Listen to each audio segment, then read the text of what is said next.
Hi mga idol, dahil Sabado ngayon at hindi busy ang nanay ko, minsan lang ito na hindi siya maging busy. Kaya ayan, nagyaya siya na kumain daw kami sa Japs. Family bonding sana to, kaso yung dalawa kong kapatid ay tinamad na sumama. Kaya ang niyaya ko na lang ay yung aking classmate, dahil namasyal yung classmate ko dito sa bahay, alangan naman iwan ko. Kaya ayan, niyaya ko na lang na kumain na rin siya doon kasama namin. So pupunta kami ngayon sa Japs. Malapit lang yun dito sa aming lugar. Bali 30 minutes siguro or wala pang 30 minutes ang biyahe mula sa bahay namin papunta doon. So tara mga idol, tikman natin ang masarap nilang halo-halo. Kaya samahan niyo ako mga idol, tikman natin ang kanilang masarap na halo-halo.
So ayan mga idol, nasa highway na po tayo papunta doon sa Japs.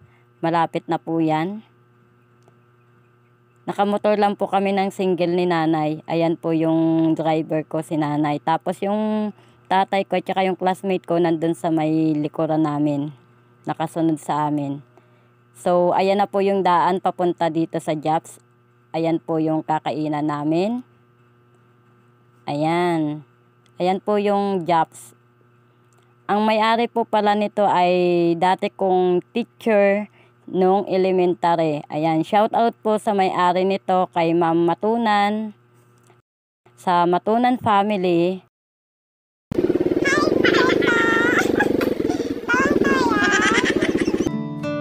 Mga idol, masarap ba na kainan ang hanap nyo? Punta na dito sa Japs.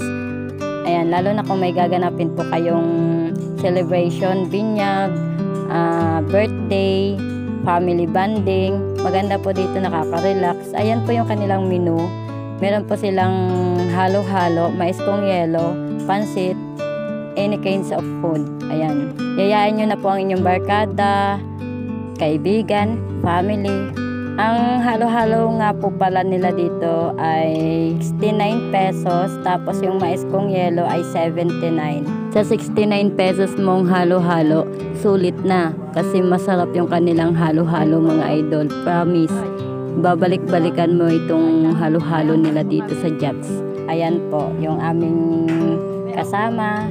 Yan po yung maganda kong classmate. O, di ba? Smile siya kasi nakagala. Yan po yung aming ampon. O, di ba yung aming magandang ampon.